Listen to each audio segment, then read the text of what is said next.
Good evening, campers, dreamers, and babysitters. An aspiring yoga influencer embarks on a ritual practice left behind by her estranged grandmother. Yes, folks, this is our raw reaction review for Mind, Body, Spirit.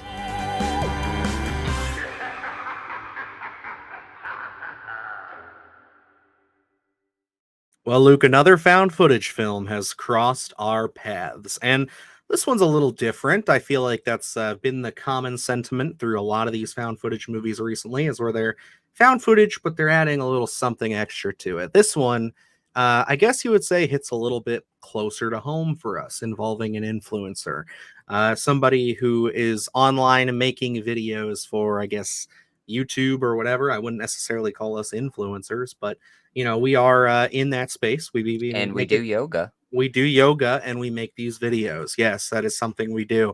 So yeah, I was curious about this one. I heard some buzz coming out of some of the festivals late last year, and yeah, it wasn't anything too mind blowing. But I knew once Welcome Villain picked this up, we have a good working relationship with them, that we were probably going to end up watching this one, and we just got the screener. And Luke, what did you think coming out of Mind, Body, Spirit? This being found footage, I was mostly intrigued to see how they were going to pull this off in terms of, I think those transition points from one to the next are the most intriguing of found footage to see how they make that feel organic. So that was my big intrigue going into this. I did not watch a trailer. I just, we got the screener. It was really short turnaround time from getting the screener to actually watching it and doing the review. But I didn't have any expectations going in. As we picked up, I gotta say, I would say pleasantly surprised at the quality of it going into it. Our lead character there, is it Anya? Yes, I think Anya. Anya is our influencer, our protagonist. It is told through her lens. For me, I think for the most part, the performance did work. She kind of has this lame yoga peppy personality that you can kind of tell as soon as she sits down and talks to the camera.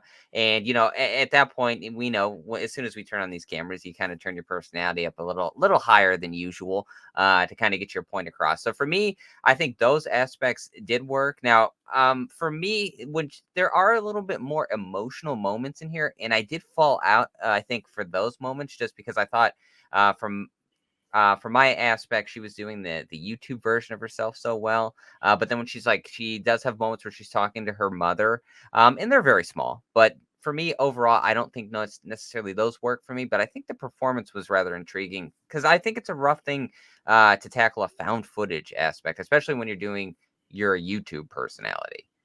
Yeah, and I thought that that was an interesting element going into it. I thought that the found footage, again, it's something that we've warmed ourselves up to quite a bit over the last 2 years here. And, we've had some great successes, some not so good, but I'm always intrigued now by the concept. And yeah, this was one for me that I guess I went in with a bit more of an expectation from. And I got to say, walking out of it, it's good. It's definitely worth a watch, in my opinion, but it's one of those things where there were some elements that I just found to be a little bit confusing, and some elements that just overall, I gotta say, didn't work for me. And one of those elements being, I don't necessarily know if this needed to be a found footage movie. There's some intriguing setup here. We talked about it a little bit off air, where it's like, they set it up one way, and you think that it might be going a different direction. You had pitched possibly an anthology route, which I thought would have been really cool and really fun. But it just kind of seems like the story, it forgets that it is a found footage movie at times with the way that it operates, the way the camera moves. I know we're supposed to imply, and you see it in the trailer, that it's like a spirit or a ghost of some kind moving this camera, but I feel like my particular like enjoyment with found footage is when you can ground it, when you can really make it feel like it's in somebody's hands. Or, if they wanted to, you could have it be like security camera stuff. Like, that's all believable to me. But once you kind of get real free flowing with it, it's easy to make me fall out of it. And I do got to say, the performance, we spoke about it a little bit. Sarah J. Bartholomew is the actress here. And yeah, I had a bit of a tough time with her just because, again, I think like when she's doing the influencer thing, and I especially love the dry takes beforehand when she's like, "No, fuck that." Like, you know how many times we do that here? Know how many times we're doing it when it's just us? When we're not together talking about a movie. So it's like I got that, I liked it, but I just felt like it led to some inconsistencies, like you said, with these emotional moments. I felt like I couldn't gauge her too well on like what's a performance and what's not. And I think it's a tough job to be performing a character who's putting on a performance. And I just don't know if her talents were quite there for me yet. Yeah, and uh, probably the biggest negative for me, to be honest, was that found footage aspect for me. When you look at something, and I know everything's not going to be the Outwaters, but you look at that and you understand the dynamic there of what they're doing, why it's found footage, why the camera shuts off or turns back on, and why it's in the scenarios that it's in. I think looking at Mind, Body, Spirit, I did have um, some questions initially kind of, I guess, warming up to the idea of why is the camera randomly turning on. Then I had to get into the aspect, okay, so our spirits in a sense is turning on the camera. And even then for me it didn't have that organic feeling that we do get from a lot of the great found footage films that we do see. And then the way that this is broken up in terms of transitions, sometimes they use ads or the buffering, and logically, it just doesn't make any sense.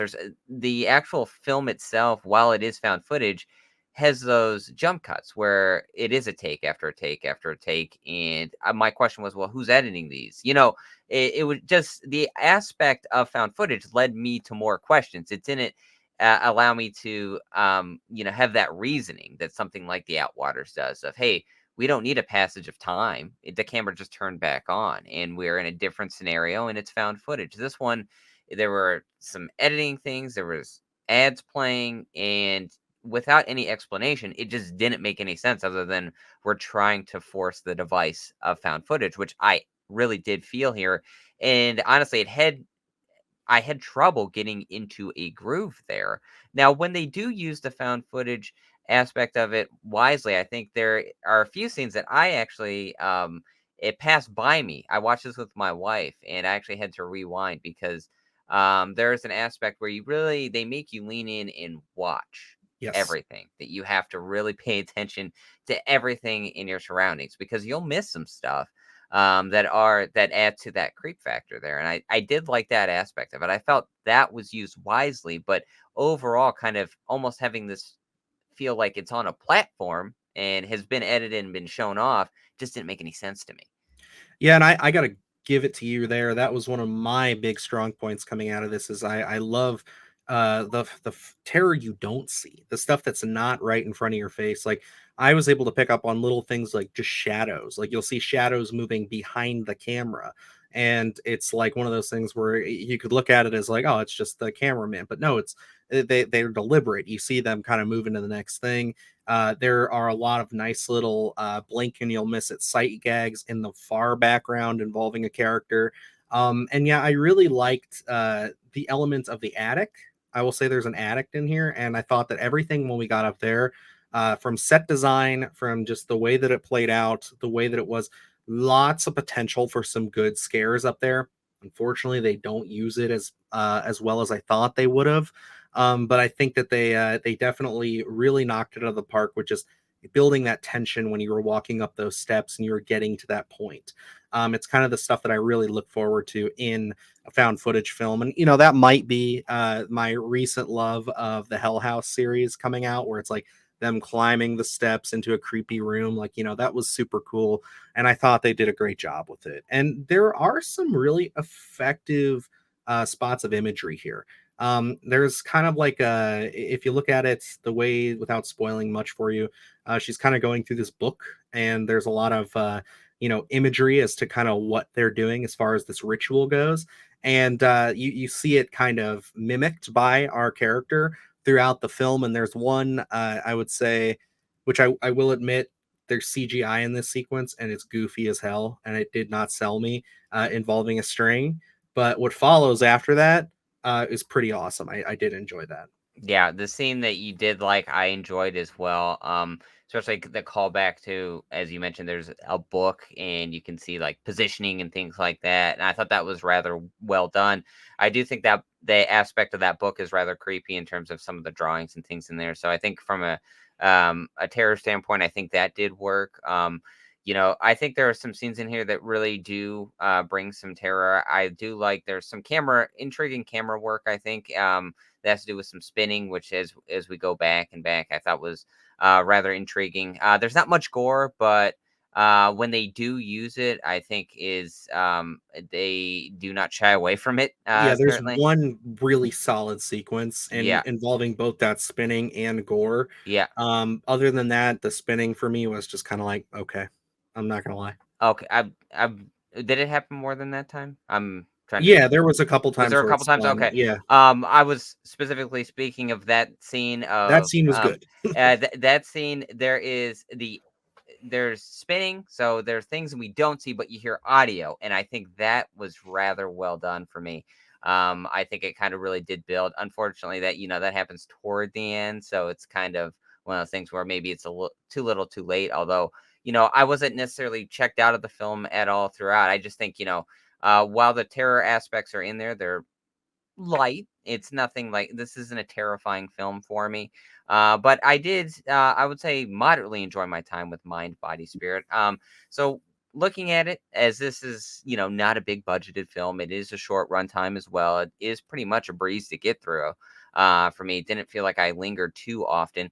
I gotta say, for me, this has got to be worth a watch. I don't think this is something that I'm going to go back and revisit regularly, or I'm probably pretty much a one and done, but I did enjoy my time that I had with it, so worth a watch for me.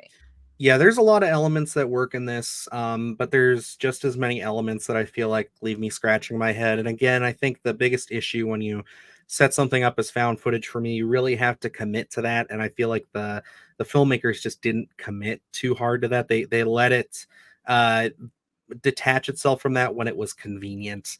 And there was some things that were questionable, in my opinion, as far as just like the little ads and stuff we see. And overall, I am going to give this worth a watch though, because I do think there are some really impressive moments. There's some really fun moments. And I think, like you said, this being kind of a low budget, one person on screen for the most part kind of film, I think that there's a lot to be intrigued by here. There's still a lot of nice tension building. There are glimmers of something greater in here, and I would like to see this team come back and do something again. But alrighty, folks, that's going to wrap us up here for our review of Mind, Body, and Spirit. So let us know what you thought down below. If you got the chance to check this one out, this one should be in limited release and on streaming platforms this Friday. So you'll be able to check it out, rent it, give it a shot if you're interested. I'm sure this will pop up on like a Screenbox or a Shutter at some point down the road as well. But yeah, this is definitely one to look out for. I think we probably enjoyed this one a little bit more than the last Welcome Villain outing, which was Beaten to Death, which, we built ourselves up quite a bit for that one. And, from the comments, it seems like very 50-50 on that one, kind of like we said it would be, where some people love it, some people are on our side with it. But this one, I think you'll get more love than you'll get disappointment with this one. This one's got enough in there, enough meat on the bone. But yeah, it won't be too long till we visit with Welcome Villain again. They got another film coming to us very soon here. So keep your eyes out for that. And yeah, other than that, we got a lot of great stuff up on the channel. So until next time, guys, I'm Dylan Newell. And I'm Luke Janesco. And remember, stay scared. Do the hard shit, gonna do it live. Cause Splattercast kick it every day they live. Splattercast, gonna slash your ass. Splattercast, gonna slash your ass. Splattercast, gonna slash your ass. Splattercast, gonna slash your ass. Splattercast, gonna slash your ass. Splattercast, gonna slash your ass. Splattercast, gonna slash your ass.